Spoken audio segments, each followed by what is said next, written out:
Hi everybody, welcome back to the next part of our border 132 scale Lancaster build. And in this video I want to get the model painted. It's a bit overdue for this, and I want to get it done ready for November. Got a bit of a deadline on this one, so we better crack on and get the last bits of filling work done, and then we can apply some paint. Got several jars to cover this massive airframe in 132 scale. There's one or two gaps that I've got to deal with on the fuselage join here at the back, particularly, and around the nose section where, if you remember, if you've been watching the build, I did some modifications to the build sequence around the nose turret, and that's left one or two little gaps that just need to be filled, and I'm going to use some milliput for that. This is a two-part epoxy filler, and the reason for using milliput on this application is because the border kit is full of really fine rivet detail all over the model surface, so it's no good putting a filler on that you're going to have to sand, otherwise you'll lose all that rivet detail. Whereas milliput you can just smear in, as I'm doing here,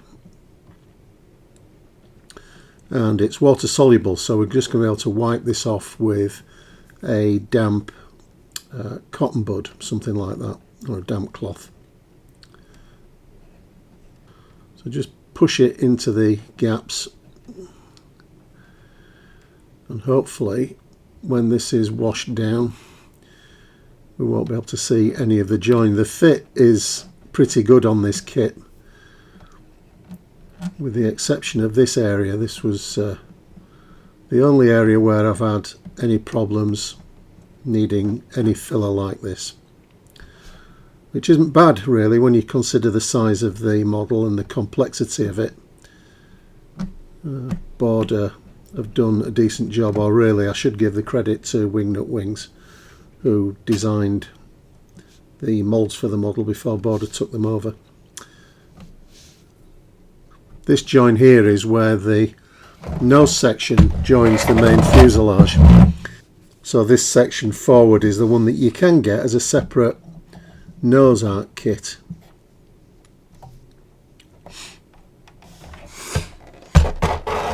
The rest of the fuselage join is good because the way that the model was designed, it has these plates along the top which mean that you don't have any filling to do at all along the centre line.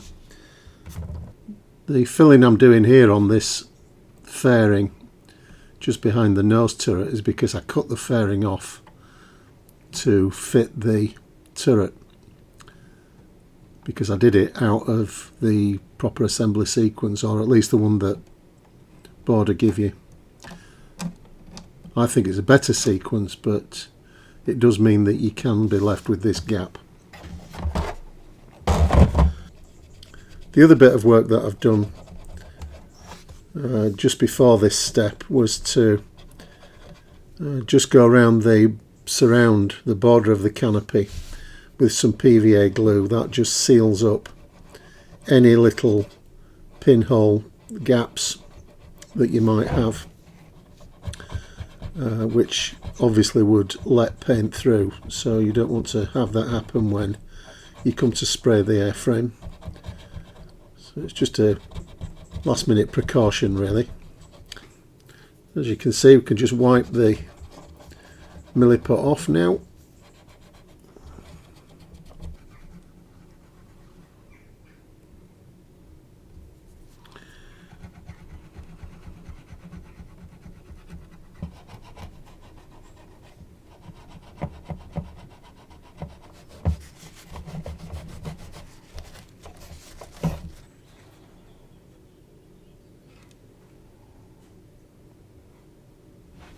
Okay, that's all taken care of around the nose. I've had a quick check round the rest of the fuselage and there's nothing more to do with it. So we're going to get some paint mixed up next. So the way that I'm going to tackle the painting stage is to do the upper surface camouflage first. Then we need to think about the markings, which I'm going to be painting on this model. I think it looks better in this scale if they're painted. So no decals at all, I don't think, for this model. But there is a sequence for getting them fitted, so I'll cover that once we've started to get the dark earth and dark green onto the fuselage and onto the wings. So this is the mask set that I'm using for the rest of the transparencies on the canopy. So from a company called Ask, and I've used it before on all the turrets and all the other bits of glazing that I've done on the model. So it's time to get this canopy masked up. It's an important step. It's a complete set from Ask, and on a Lancaster it's one of those aircraft that's well worth having a masking set for. So just take a bit of time to position the masks properly. Now I originally got this one the wrong way around,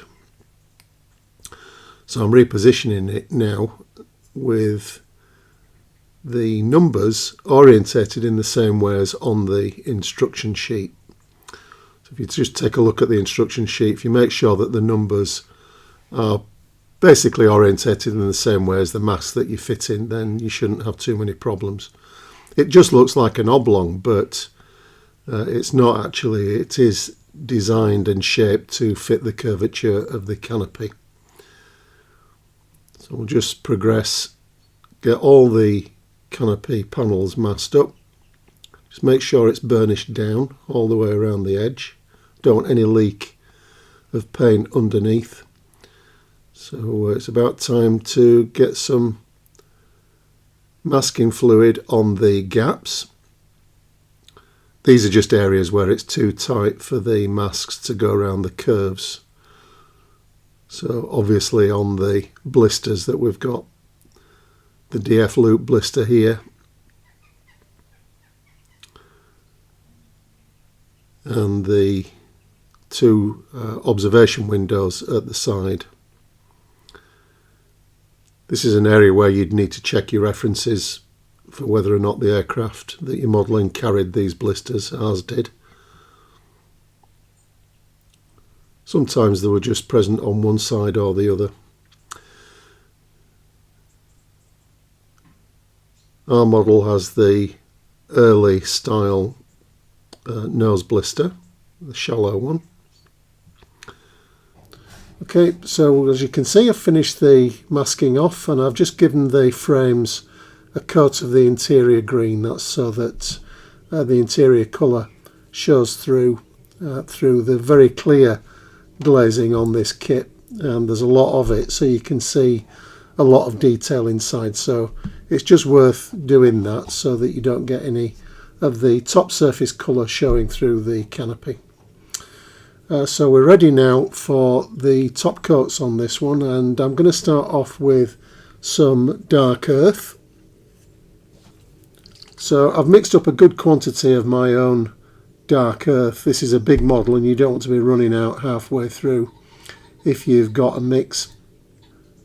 Tamiya flat earth straight out of the bottle is a bit too red for me. It's not quite the right shade. So I mix my own from a base of Tamiya XF52 dark earth, or flat earth it's called, I think. But to that I add a half quantity of yellow XF3 and also some khaki drab. This has also had a little bit of pure khaki in it as well to get the shade that I'm after. And I've done this really by eye, just matching it against some RAF colour swatches that I have. And it just gives that fairly elusive colour really, which a lot of paint manufacturers get wrong in my opinion. But this works well for me, and I'm also going to be weathering it and doing some pre-shading or pre-highlighting as well. So it's a good base to start the painting with. So I'll load the airbrush up and we'll start to get some of this on the model. Okay, the first step of the real painting process, apart from the undercoat, is to get a bit of modulation into the paint surface, and I'll do that through using these splatter templates. These are produced by Uschi van der Rosten, and I'm just going to apply some buff, Tamiya buff.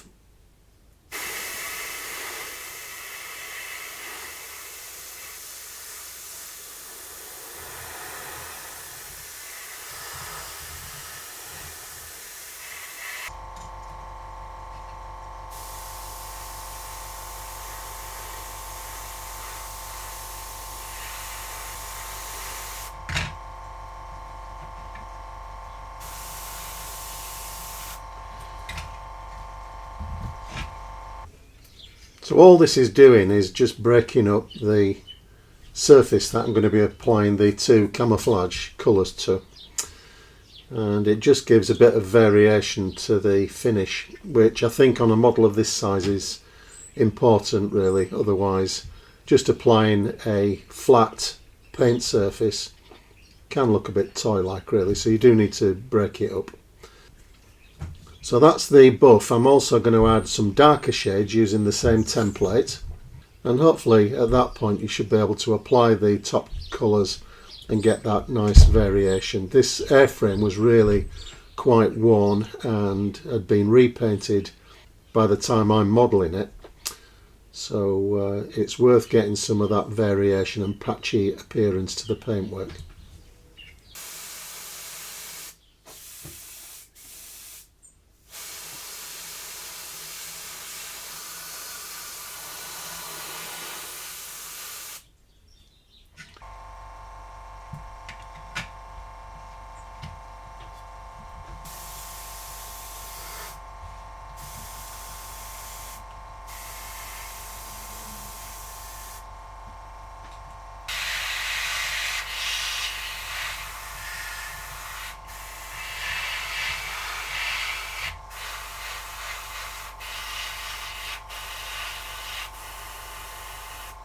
Now actually for the darker colour I've decided to go for a German grey. Just want something a bit stronger than a brown. So hopefully that'll give us that broken surface that we're after. So I'll do the rest of the airframe, then we can start to put some of the earth on.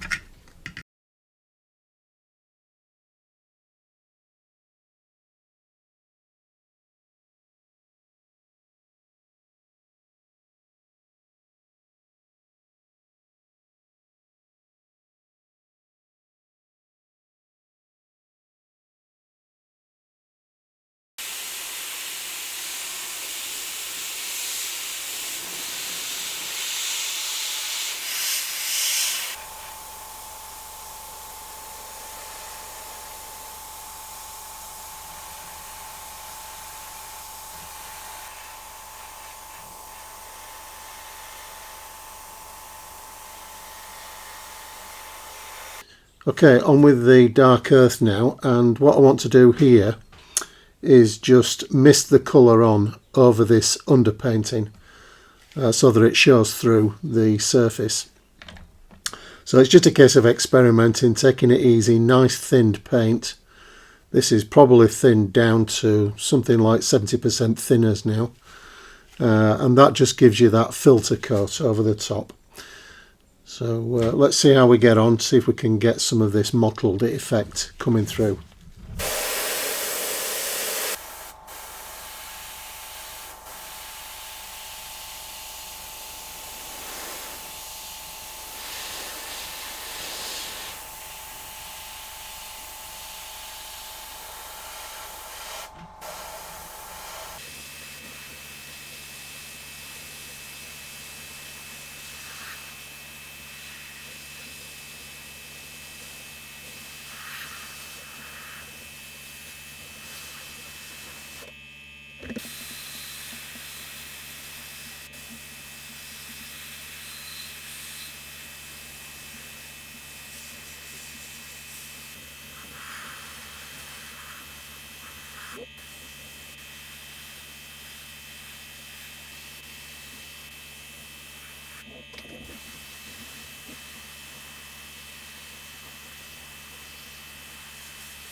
Okay, we'll mark off the green parts of the scheme now. I'm using this Tamiya, I think it's 3mm vinyl tape. It just allows you to create some curves on the demarcation. So I just need to match this up with the scheme that I've got on the fuselage just to make sure it all corresponds.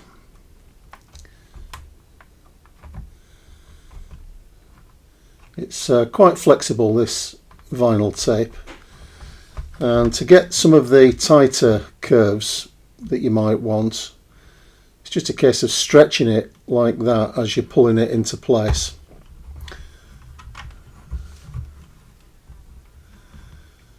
And it'll go around into a nice curve without kinking.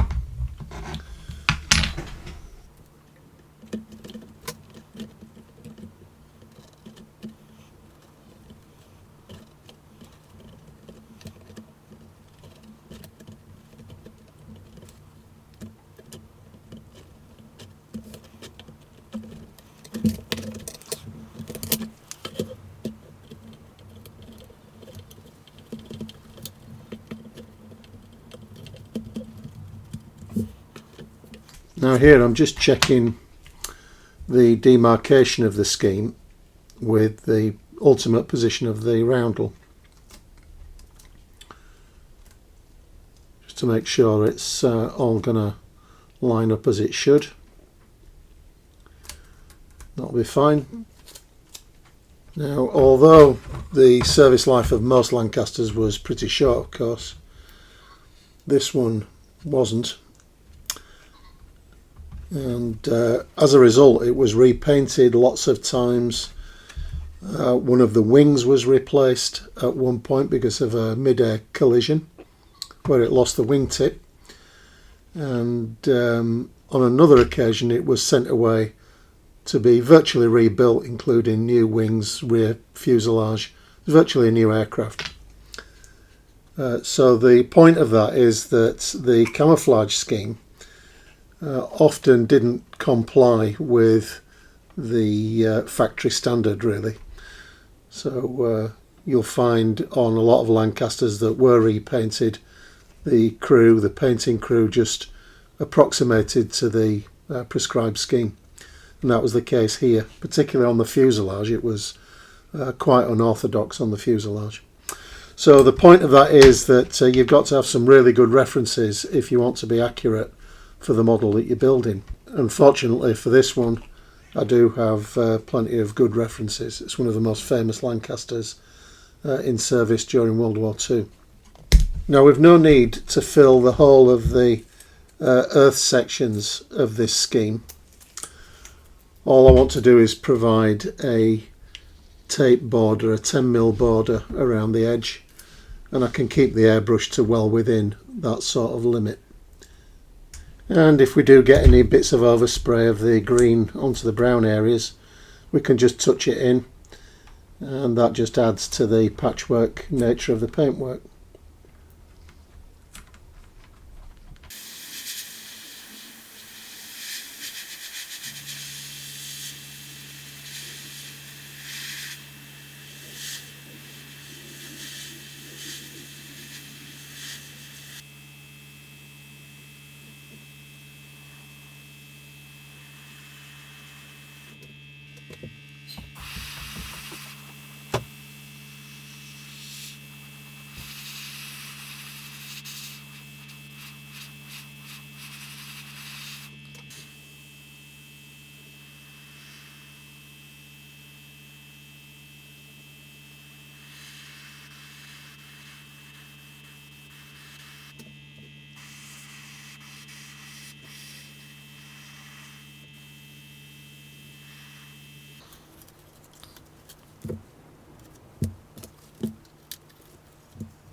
So that's come out pretty well, can't complain about that.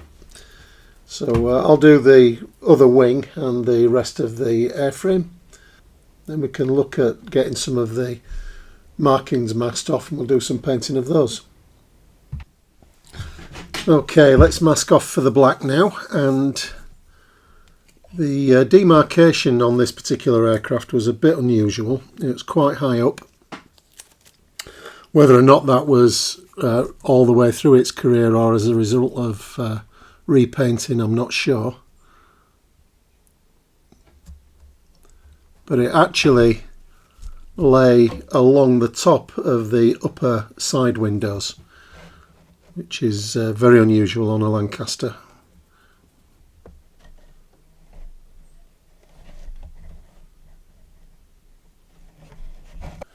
You can see what a handful the model is. It's very difficult to keep the paintwork from scuffing with all the movement, so it's just as well to try and handle the model as little as possible.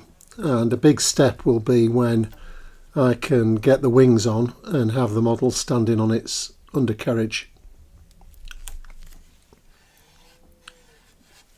Okay, let's get some black on, and I'm going to be using Tamiya rubber black just as a base coat really, and I might add some pure black and some grey tones to the airframe as well, just to give a bit of wear to it. But let's just get the base on first.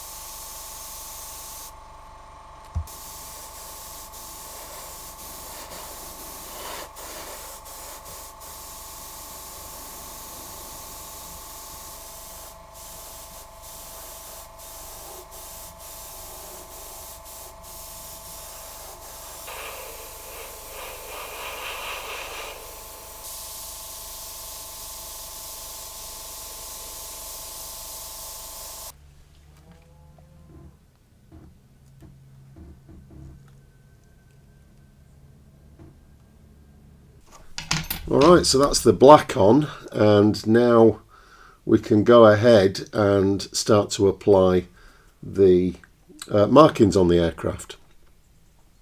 So for that I'm going to be using a masking set. This is from One Man Army, and these are quite expensive, but they do provide all the masks that you need to fully mark up the model. So the national insignia, squadron code, serial number, and a full set of stencils for the aeroplane.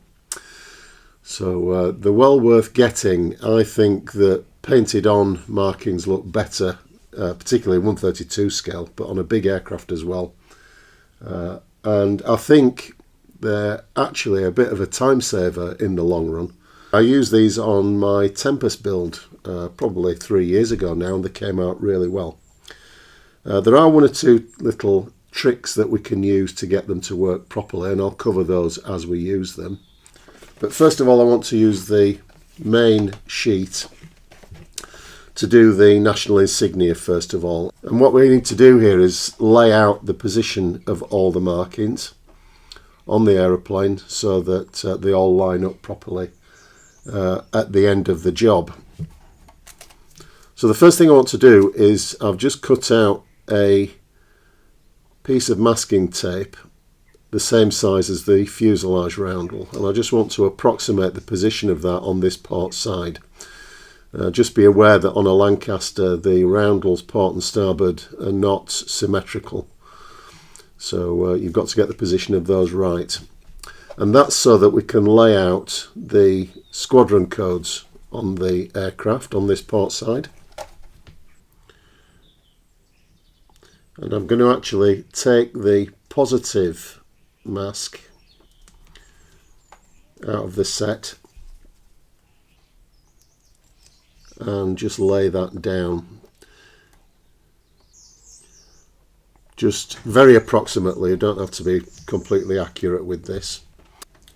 And then I'm just going to check that positioning relative to the back of the wing, so that's all going to fit all right. Now once I know that that's all correct, I can take the outside of the fuselage roundel mask Now the point of putting the disc in here is so that when we put the mask that we're going to use on, we make sure that it's perfectly circular, because if you just put this on blind, if you like, it's very easy to twist it slightly and get an oval shape. So this just makes sure that that's all going to work properly. So that work is done for that mask. Now what I'll do is just fill in with the rest of the masks. This is for the yellow. Now this outer yellow mask is the one that's the most important, because if you don't get this positioned properly, what will happen is when you remove all the masking, this yellow band around the edge of the C-type won't be the same width all the way around. And being in yellow, it's very obvious when you don't get it right. So I'm just building up the roundel.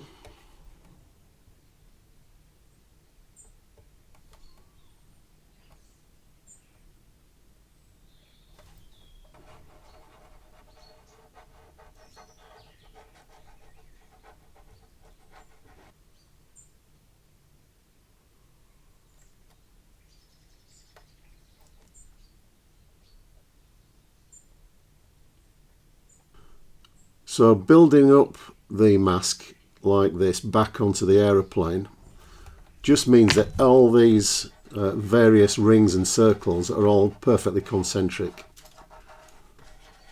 so that when you apply the paint, you're not going to get any strange shapes taking place. And as I said, it's very obvious if that happens, particularly on the yellow and the white. Now what you could also do here is use some masking tape and lay it over the masking sheet and use that to transfer the whole roundel off the backing and position that onto the model as one piece. The difficulty I find with that is that it's harder to precisely locate the roundel in the correct position, so to get the gap at the top exactly right. So I just prefer to do it like this, but that's an alternative method. Now to apply the paint to these masks, you've got to do it in a really fine mist. You don't want to build up an edge around the masks, and to do that you need to bring the airbrush back a little bit, and because of that you've got to have a wide area of masking off so you don't get any overspray. So what I'll do, rather than use relatively expensive masking tape, is just to get some kitchen film to expand the area that I want to protect. Okay, so we're all ready to go, all nice and protected. So the way I tackle C1s is to remove the white ring and the centre red to start with, and apply some white to the centre ring. Okay, first up then we'll start off with the white in the centre of the roundel.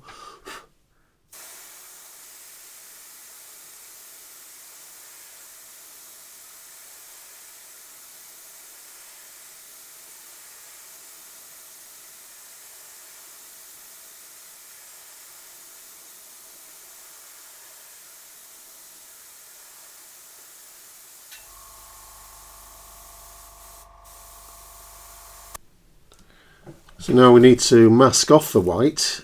Just reapply the inner ring.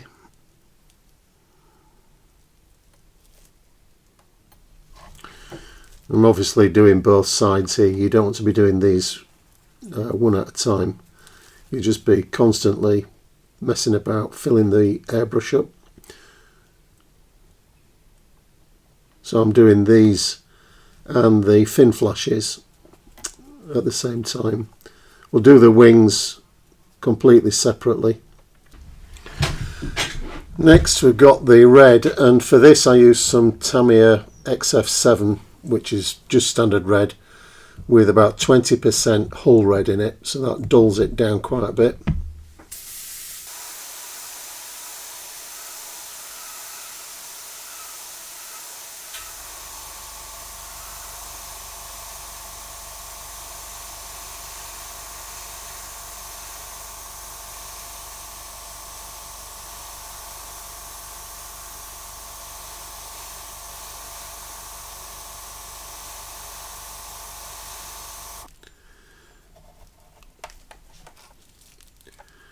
Next I want to put the yellow ring on, so just remove that mask.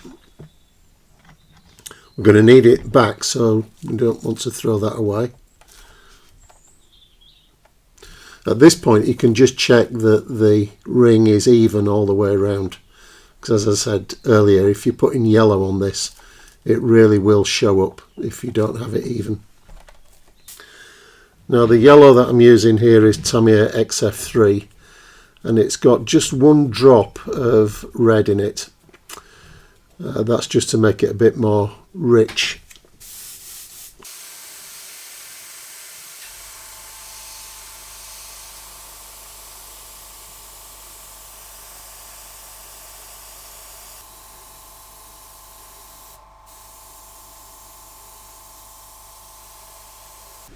Okay, on with the blue now, and this is another mix using Tamiya XF8, just flat blue, but I've added a little bit of sea blue into it, again a Tamiya flat colour, and that just darkens it up. You could use black I suppose, but I prefer to keep the shades as blue rather than just putting pure black in.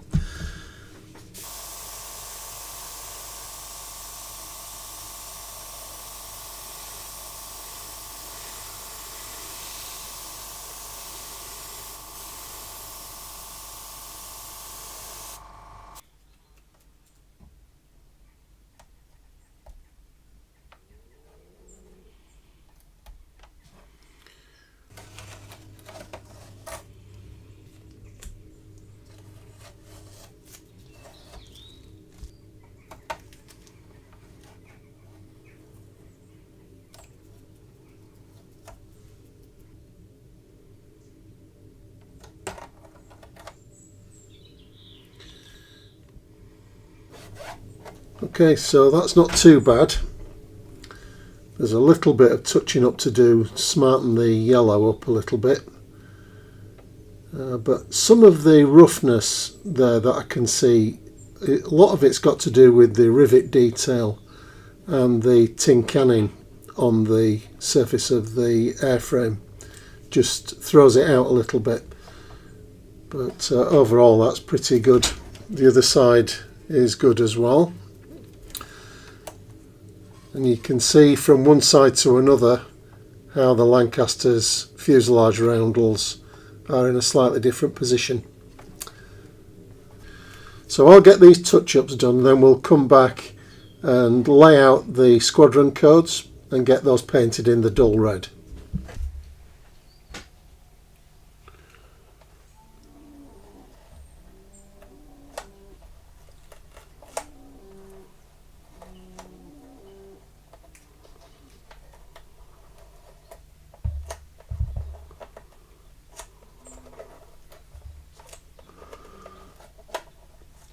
I'm trying not to tear these masks in case I need to do any touch-ups with them. So just remove them carefully, but they're pretty flimsy really.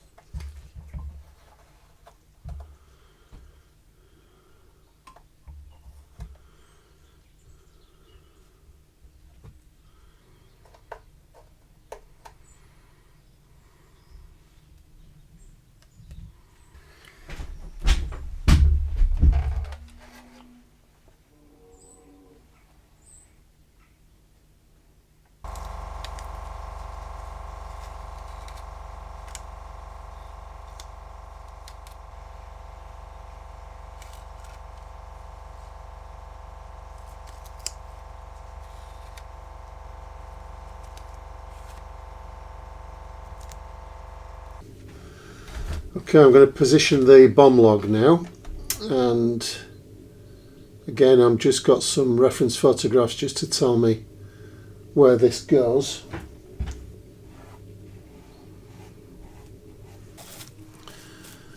Now the bomb log's yellow, and I'm just extending again the masked area with some kitchen film.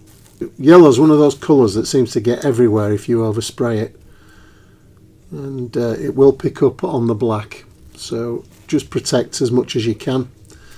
And the trick with these smaller masks is just to mist on the colour. You don't want to flood them, otherwise you'll get ridges and the paint will get underneath.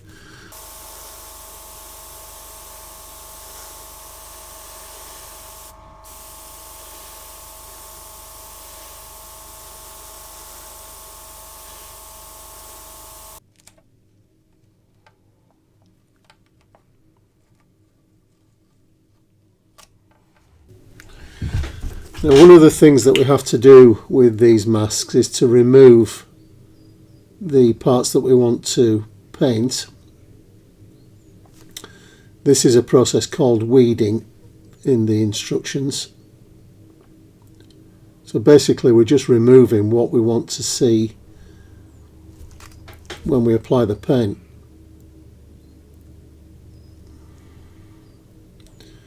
So we're doing that on the sheet. Obviously you need a good pair of tweezers for this, very fine ones. Now once you've done all the weeding, we can then put some transfer tape on, just ordinary masking tape, over the top and lift the whole thing off and position it on the model.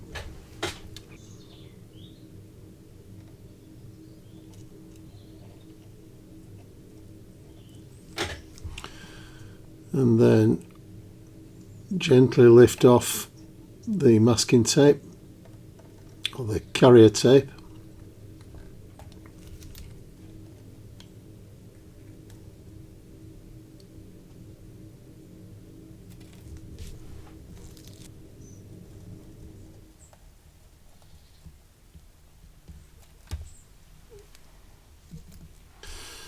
Now it's not quite worked as planned because the masking tape has lifted off the centre of the O's, R's, P's, things like that. So we're going to have to reposition those by hand.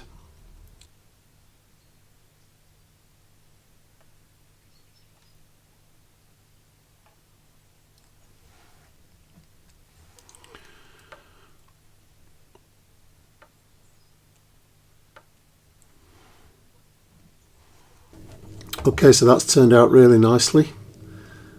And it's much better, I think, than trying to apply decals. The paint looks a lot more natural, a lot more realistic.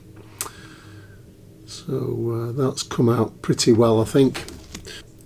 Now what I want to do next is just give a coat of gloss varnish, a very light coat over the top of these markings, because I don't want to scuff or scratch them, so that coat of varnish will just protect them a little bit. Just masking up for the wing walkways now.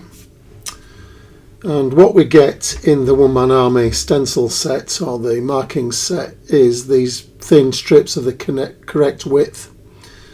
And we'll just lay those in position where we want the walkways, and then I'm going to butt up to those some masking tape. Now I'm actually using some masking tape from the starboard wing, which I've already done, which is why it's black. And this model can just consume acres of masking tape, so it's just as well to be a little bit frugal with it. So I'm just reusing the masking tape from the other wing, and just use the fresh edge, which I'm using here, as you can see. So just using 6mm masking tape just to come up to the One Man Army mask.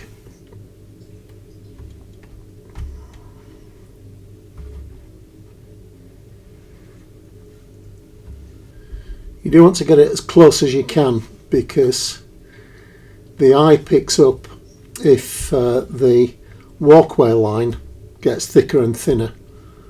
So you want to have it consistently the same width. So just pay a bit of attention to where the tape's going. Get it butted right up.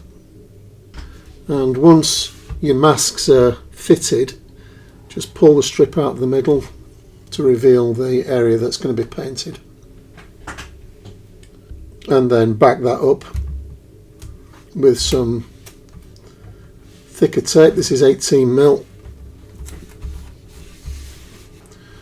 Okay, so you get the idea. We'll just finish the other bits of the walkways and then finish the masking and get some flat black onto those areas. Okay, just check all the masking, just make sure it's in the right place. And I've learned a lesson from when I built the HK Dambuster Lancaster in this scale, that I managed to get the walkways in the wrong position. And of course, once you're doing that, you've got to repaint the camouflage scheme underneath. So it's best to avoid that if you can.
Okay, so as you can see, we're all done. I'm going to call time for this episode. I've just gone ahead and done a little bit of weathering on the wings, got the exhaust staining on the tops of the wings and around the cowling, very distinctive on the Lancaster, just with the three exhaust trails along the top of the wings. So that's all done, and I'm pretty happy with how it's turned out. You'll notice I've given the wings and the rest of the airframe a coat of gloss varnish, and really the point of that is just to level all the paint finishes up. Otherwise you can get different levels of glossiness on the surface. This one brings it all back to one level, and then a final varnish coat of probably a semi-gloss will finish this one off, finish the surface off nice and smooth. The fuselage has come out pretty well, and all those stencils worked really well. It's really worth using paint stencils on a model of this size. It really does make a difference from using decals. So I'm going to leave it there. As I said, in the next episode I'll probably do the engine and fit the bomb load. And in the final episode we'll just do the last bits and pieces, the aerial fit, and just clean the model up. So hopefully you'll be able to join me for those last couple of episodes, those of you who have waited patiently for this model to be finished. Hopefully you've not got to wait too much longer now before that's done. So hopefully you'll be able to join me for those last couple of episodes to see this one finished. And in the meantime, look after yourselves, everybody. See you soon. Bye for now.